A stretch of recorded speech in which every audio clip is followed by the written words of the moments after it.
Welcome to Wolverines Daily. I'm Coach Little C. Today I have a loaded show for you. I'm going to sound off on Kyle Whittingham. What defines elite coaching? I had somebody ask me last night. They said, Coach, you've broken down the coordinators, but give us your thoughts on the hire of Kyle Whittingham. So I'm going to dive into that and more. It's all about legacy in Ann Arbor as the son of a Michigan great makes his way on the campus. I'll break down some major recruiting news this week as well and wrap it up with an NCAA ruling that is sending a message across college football. So let's dive into it. A lot of people have asked me, and I got the question last night. They said, Coach, you've broken down the special teams hire. You've broken down both coordinators. What's your thoughts on the hire of Kyle Whittingham? I'm going to be honest with you. I thought about this for a little bit last night as I got that question, and I said, I don't know if any of us thought that the Sharon Moore thing was going to happen, right? We didn't know he was going to get fired. Obviously, when the whole scandal, the thing came up, we knew he wasn't going to last. But when he got fired, you got a lot of flashy names. The first thing I said to myself was this. I give Kurt Signetti a blank check and I say, what's it going to take to get you to come to Michigan? You're not going to get Matt Campbell. Matt Campbell, years ago, I thought would have got a Big Ten or a big job a lot sooner than he did. Matt Campbell had already signed and committed to Penn State, so that wasn't going to happen. Then I said, you know what? People mention Lane Kiffin. Lane Kiffin, to me, reminds me of Nate Oates in college basketball. If you're a college basketball junkie like I am as well, and you follow Alabama, they play 5 guards. They run and gun. They shoot a lot of threes. They fast break. They play fast. And that's what Lane Kiffin's offenses do. They play fast. He's known as a quarterback guru. His teams score a lot of points. So Lane Kiffin, I said, offensively it looked great. But then what would Lane do defensively? He brought in Pete Golden at Ole Miss to run the defense. The defense was better. But Lane's defenses were never great. They made steps in the right directions. So I said, maybe Lane Kiffin comes to the Big Ten. I didn't think Lane was a good fit for the Big Ten. I always said Lane Kiffin's an SEC guy. Then the names, Mike Macdonald, of course. Mike Macdonald won a Super Bowl. He wasn't coming over. Jesse Minter did a fantastic job running the defense. They weren't going to come with another Jim Harbaugh hire as the head coach. So that wasn't going to happen. And then you had names like Jedd Fisch. Jedd Fisch, I thought, was the guy that was going to come. He decides to stay at Washington. So that wasn't going to happen. And then I said, okay, what are some other names? I heard John Gruden. Throw the kitchen sink at John Gruden. Was John Gruden really ever a candidate to come to Michigan? I don't know. I think John Gruden probably will get another shot in the NFL when his time comes. So then I said to myself, who else is out there? Who's out there that we're missing? Is there a flashy coordinator that potentially could make the jump? Is there a mid-major? Was there a coach from the MAC that could come over? So there were a lot of names going through my head. And then you see the firing. Did he get fired? I don't know. You can say mutually resigned when Kyle Whittingham in Utah. The last couple years at Utah, I don't think went exactly the way Kyle Whittingham probably would have thought it would have went. I think he wanted his assistants to have more money. I think he probably wanted more money. So they said mutually parted ways, and he said, I'm going to retire. And then we hear the news that Michigan hires Kyle Whittingham. And I said to myself this. If you go back and you look at Kyle Whittingham's teams, what were they known for? I've talked a lot about it on this podcast. Hard-nosed, built from the inside out, tough in the trenches. His offense have been always top in the country in running the football, tops in the country in scoring offenses, dual threat quarterbacks. So I said to myself, you know what? Utah really over the years has been like a Big Ten football team. So I think when they made the announcement, people said, well, it's probably short term. Maybe it's a couple years, 3 years. Why not go with a younger guy? I think he's the perfect hire at the right time. We're seeing recruiting pick up. You see him bring over 2 new coordinators. He gutted the entire staff, starting over. And if there's anybody to do it, it's Kyle Whittingham. You heard Coach Meyer, Urban Meyer. I know Michigan fans aren't going to like that name. And Urban Meyer said this. He told Kyle Whittingham, you can win a national championship at Michigan. They have all the resources. You can get top players. It's a great place. And he goes, I'm going to root for you every game but one. So at the end of the day, I think Michigan made out really well. And listen, I'll say this. Don't sleep on Michigan this year. I think Michigan can make a lot of noise. I said in one of a prior show, I think 10-2 is realistic. Come August, I will go through and I'll predict every game. I'll give you where I think they're going to finish. So to answer the question I got, what were my thoughts on Kyle Whittingham? I would have never expected Kyle Whittingham to be at Michigan, but I'll say this. I'm really, really excited that Kyle Whittingham is at Michigan. Their visits and then their statement visits, and this one hits home, and I heard this one just recently too, this past weekend. Charles Woodson Jr. made his way to Michigan. Yes, Charles Woodson, the guy, the son of Charles Woodson, one of the greatest players. Some may say he is the greatest player in Michigan history. Heisman Trophy winner, a legend who defined what it meant to wear the Michigan helmet. Now his son is stepping onto the same campus, and people are paying really close attention to this. He's a member of that 2027 class, which I've talked about, is drawing huge, huge attention for some of the pickups that they've had in the 2027 class. He's had offers from some big schools, Florida State, Oregon, Texas A&M, and I say this, it's not just a legacy name, it's a legitimate prospect. He should get a look, and in my opinion, Michigan should land this recruit. They should not let Charles Woodson Jr. get away.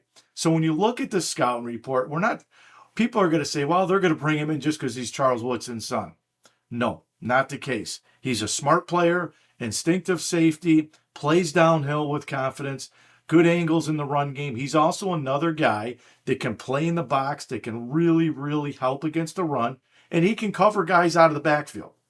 So if you can have a true safety that can cover a back out of the backfield, that can line up and play man coverage, that can play down in the box, those are the types of safeties that Jay Hill in this defense is known for, and I think he would be a fantastic prospect for Michigan. So he's comfortable, strong football IQ, physical.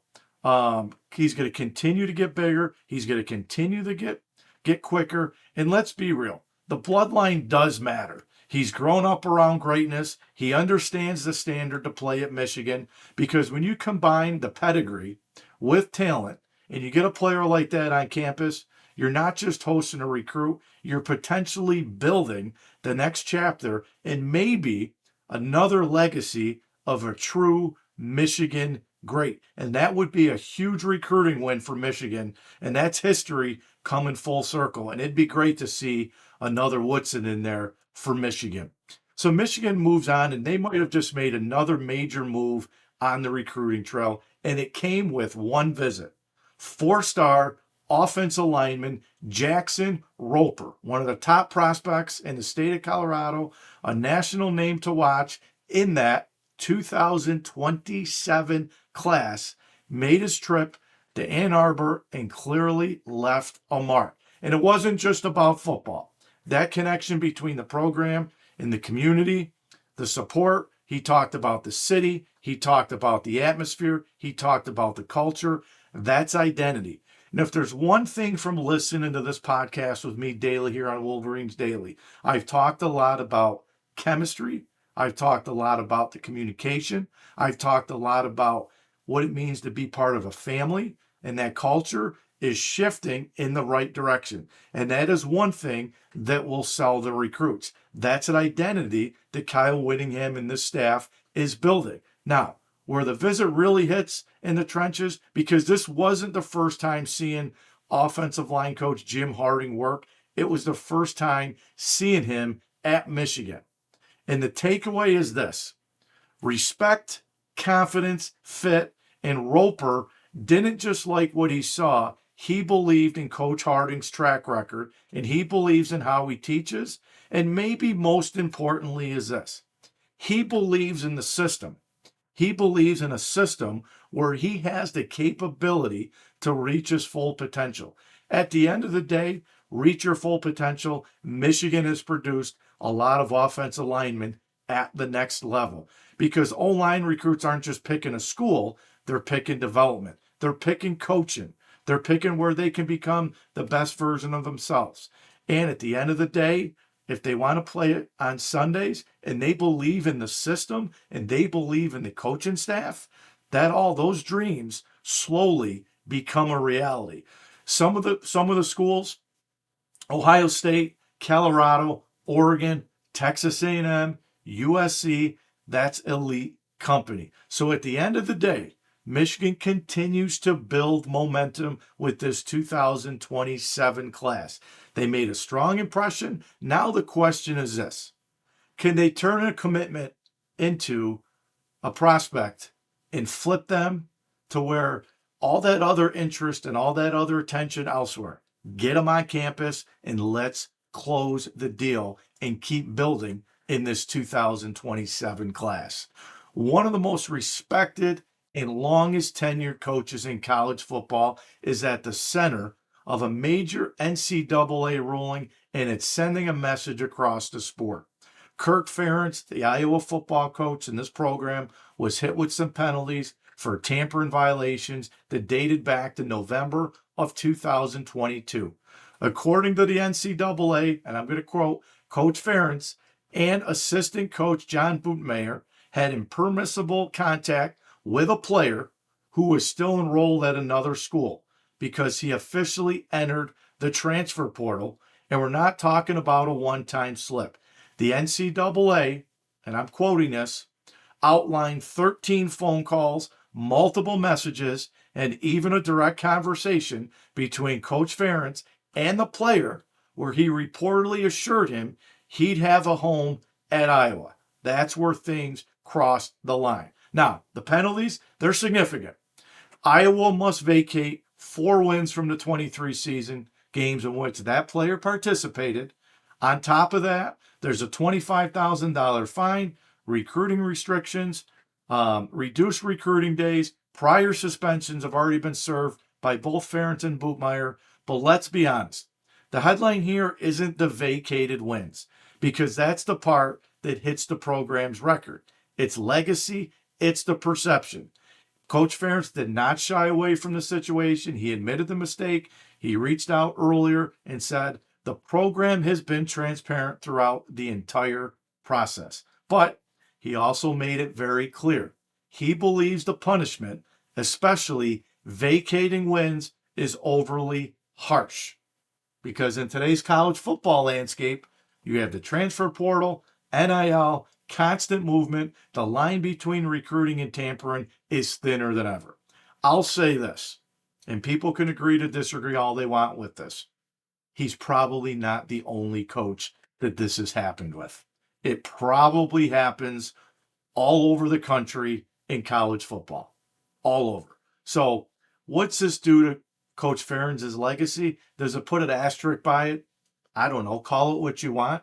I still think he's one of the best coaches in college football. He's the longest tenured. He's the winningest coach in the Big Ten. So what's next? For Iowa, it's simple. Got to move forward. Coach Ferentz is heading into his 28th season, one of the most accomplished coaches in the Big Ten, and the focus has to shift back to football. But make no mistake with this. The situation's a reminder to every program in the country. Even in the new era of college football, rules still matter. And we'll see how Iowa responds as the season progresses and spring ball finishes and we head into fall camp. Is this the last we hear of these acquisitions against Kirk Ferentz and the Iowa Hawkeyes? We shall wait and see. So that's going to do it for another additional Wolverines Daily. I'm Coach Little C. If you're riding with Michigan, make sure you stay locked in because I'm bringing it to you every single day. Recruiting breakdowns, inside storylines. You won't want to miss a thing. Make sure to hit follow, follow Wolverine fans, and I'll see you again tomorrow on Michigan here on Wolverines Daily. And remember, go blue.